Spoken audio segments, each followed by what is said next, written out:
Hey there, this is Katie from the Jane team. By now, you might be familiar with the name Jane. We're a practice management software, but we're also so much more than that. We're a team of passionate humans invested in your journey as a practitioner, and we care that Jane is the right fit for you and your practice. You'll experience this firsthand when you call or email us, where our team members are eager to provide you with helpful and genuine support. Come see what Jane is all about at jane.app/physical therapy.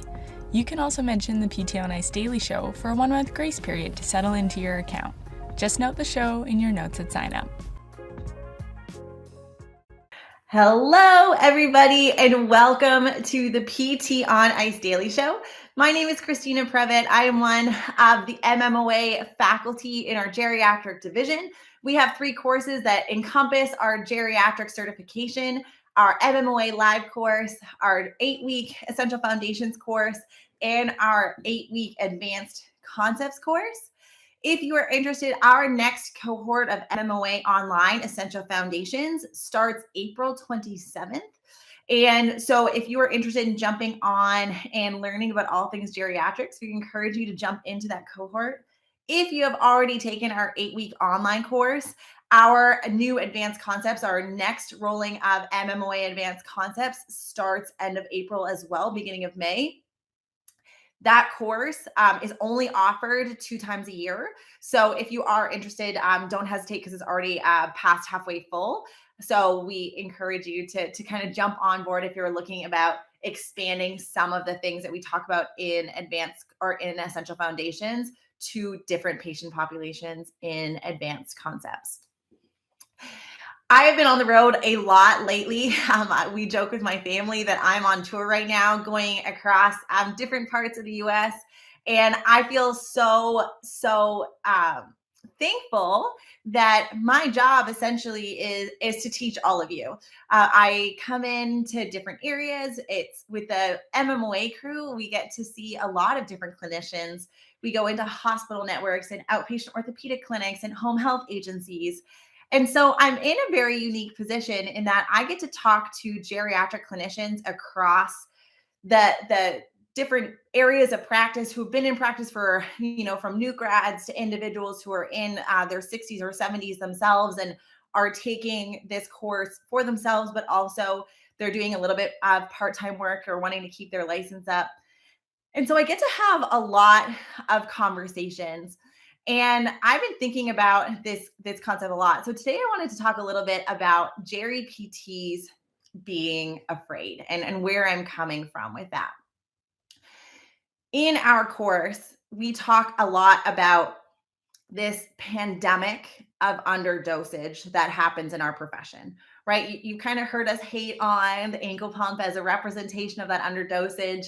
Alex likes to get on here and talk about the glute bridge, and I've talked more recently about the tandem stand. And these are not exercises that we will never, ever prescribe, but they're ones that are too commonly prescribed for individuals who could be doing a little bit more work.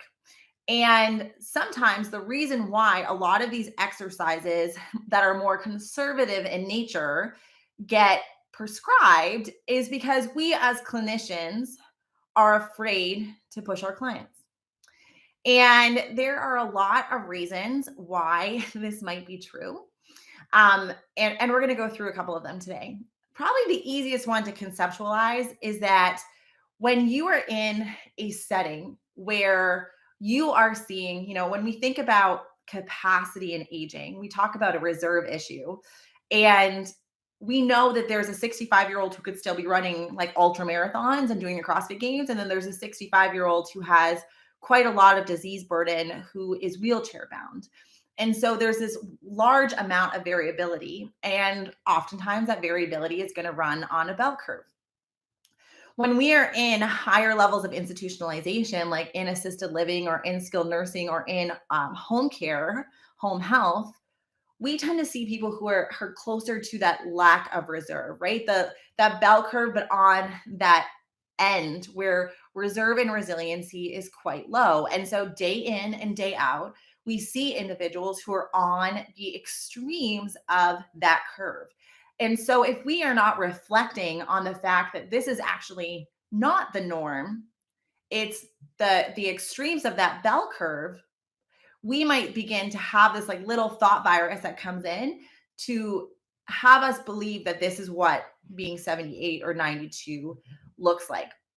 And so that's one thing. When you're surrounded by the sickest of the sick, the weakest of individuals who are having trouble with day-to-day tasks. Sometimes we believe that's kind of the capacity of everybody around that age, and we need to take that step back and recognize that when we're in these areas or these settings, it can be very quick for us to start believing that this is the norm, and therefore the care has to be conservative in nature. So, getting some of these positive media outlets, for example, that are demonstrating all this capacity that older adults can have, can really get us to zoom out and recognize that we are coming in to see an individual who has low resiliency, because that's what they need us for, is to try and push that reserve up a little bit to allow them to have a change to their functional trajectory, change that resiliency, and change the slope of that end of life, right? We want to square that curve. So that's number one, right? We tend to be surrounded by individuals who are more sick. And so we start to believe that is the norm, whether we consciously reflect on that or it kind of subconsciously percolates into our mind. The other thing that can happen, though, and this kind of comes in line with one of the posts that went on social media with spine, is that our beliefs about ourselves can positively or negatively influence our care. And I've talked about this in the pelvic space about how your birth story creates bias, and that can be a good thing or that can be a bad thing, but really it's just something that we need to reflect on. And over the last couple of months, I've really been reflecting on this in the geriatric space, because we can be introducing the course. Here's an example. We can be introducing the course, and we start very early saying that this is not a course. None of the ICE courses are where you're going to be sitting and listening to somebody lecturing for 8 hours. We want to get you up. We want to get you trying techniques. We're going to get you exercising. We have a workout at the end of the course, and that workout is mandatory. And in the geriatric space, this is the first time that they are doing a course with ICE. And sometimes we can get people who are really apprehensive about that workout. They are nervous. I started hearing mutters about bad backs and bad knees and cranky joints, and this is sore and that is sore, and I can't do this. And it really makes me pause. And so we kind of lean into that, right? Saying, in our course, we're going to try and get into the mindset of our older adults, because a lot of times people will say this, well, you're not 70 years old. However, if our PTs who are not 70 years old, our clients are right, we do not know what that aging experience is like. But if we at 40 years old are starting to say, I can't do this because of my knee, or I can't do this because of my back, then we are not going to feel comfortable having these conversations about reserve and resiliency with our clients when we are already creating self-limiting beliefs on ourselves at a younger age demographic. And we know that reserve starts to decrease with age, and our resiliency and capacity to recover changes as well. And so if we're starting to believe that all of this capacity to recover is a self-limiting construct on ourselves as PTs in our middle life, or even in our 50s, 60s, 70s, if that's when that is starting to percolate into our narrative about ourselves, what conversation are we having with our older adults? Are we telling them that they are strong and that they are resilient and that tissues heal, when we believe that our tissues are permanently damaged and that we need to be cautious with our own set of circumstances and what we choose to do with our day-to-day interactions because we don't have that reserve and resiliency? If that is our internal narrative, then that is 100%, whether we think about it or not, going to translate into our conversations with our clients and their perception of aging. We don't believe that we're resilient, so how can our clients who are 30 years older than us be resilient as well? And so Spine Division posted this social media post about low back pain, and the clinicians' belief about their low backs directly influenced how they were speaking to their clients about low back pain. Now, this is going to be true in the older adult space and the geriatric PT space as well, because, arthritis and all those types of things, those hit us too, right? We start having injuries that accumulate across our lifetime, and we can either choose to know that we have strength and have the capacity to support arthritic joints and have that strength long term and envelop that into our self concept so that we can show that resiliency to our clients and speak to that resiliency with them. But we can also do the opposite, where we start to believe that we aren't resilient. We're starting to feel our body slow down. And we start getting, again, these thought viruses that come in about our own resiliency. And that resiliency starts to percolate into the conversations that we're having. The same is true in the literature on health promotion. You think some people tell us that ICE seems like really intense on the fitness forward approach. And our answer is absolutely we are.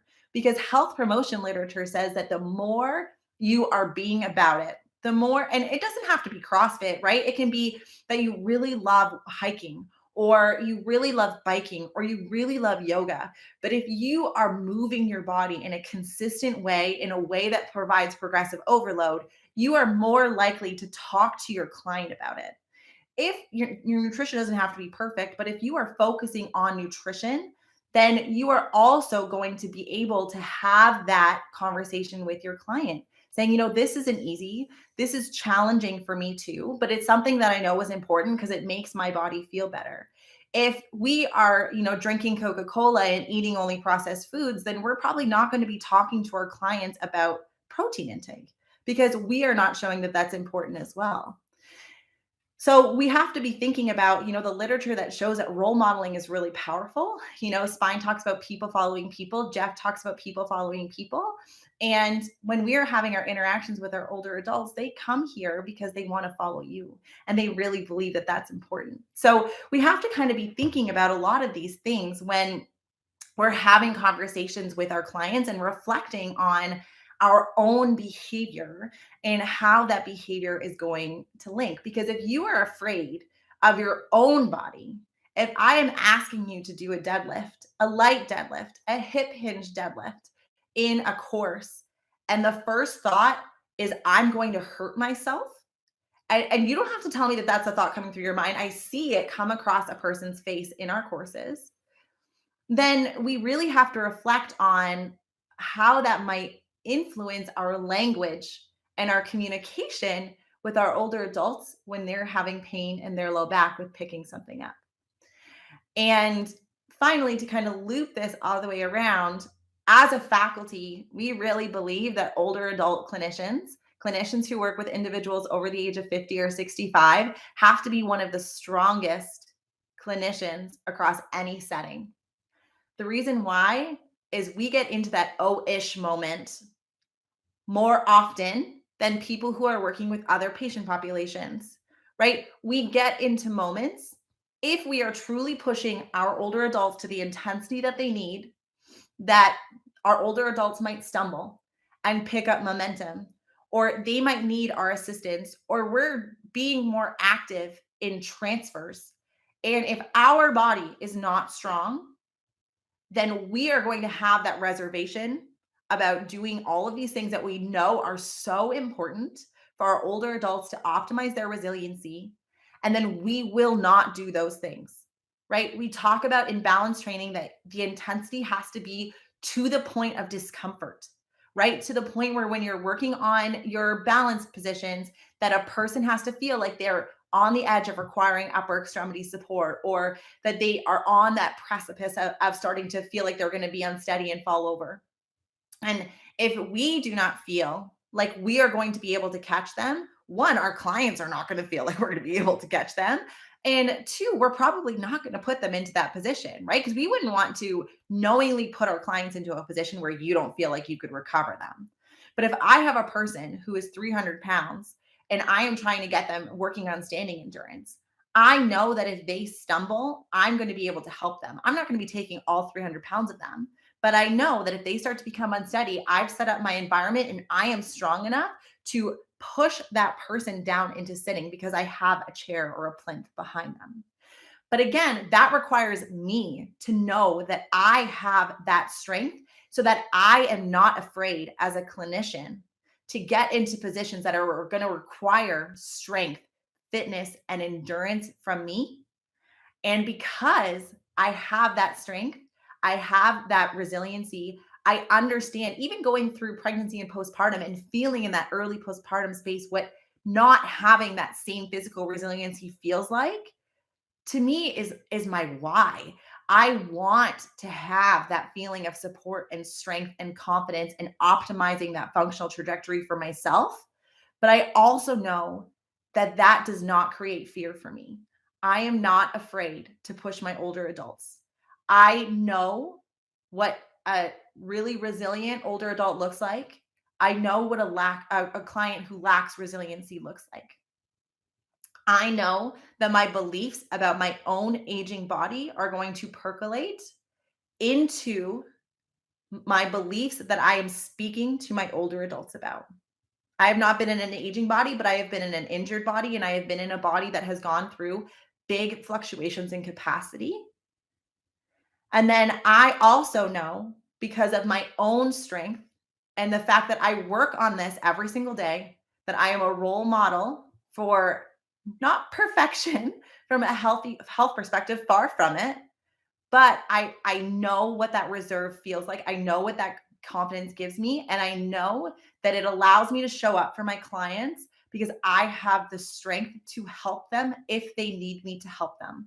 So I don't feel like I need to keep them in sitting because if they stumble in standing, that I cannot help them because I have that strength.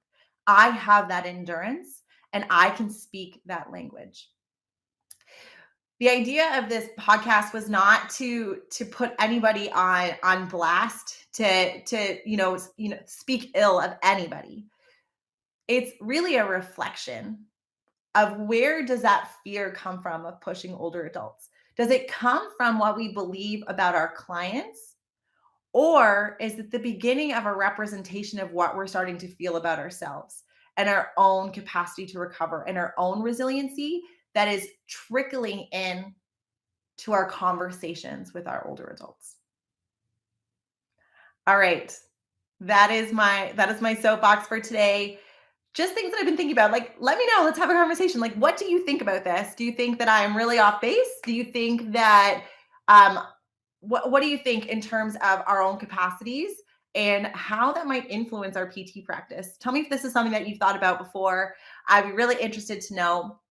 If you have any other questions, let us know. I'm writing MMOA Digest to go out on Friday. So if you haven't signed up for our bi-weekly geriatric specific email newsletter, get on that, ptionice.com/resources. Otherwise, I'm still on tour for the next 8 weeks, 9 weeks. So I am looking forward to seeing you all across the country, and we will talk soon. Hey, thanks for tuning in to the PT on Ice Daily Show. If you enjoyed this content, head on over to iTunes and leave us a review. And be sure to check us out on Facebook and Instagram at the Institute of Clinical Excellence. If you're interested in getting plugged into more ICE content on a weekly basis while earning CEUs from home, check out our virtual ICE online mentorship program at ptonice.com. While you're there, sign up for our Hump Day Hustling newsletter for a free email every Wednesday morning with our top 5 research articles and social media posts that we think are worth reading. Head over to ptonice.com and scroll to the bottom of the page to sign up.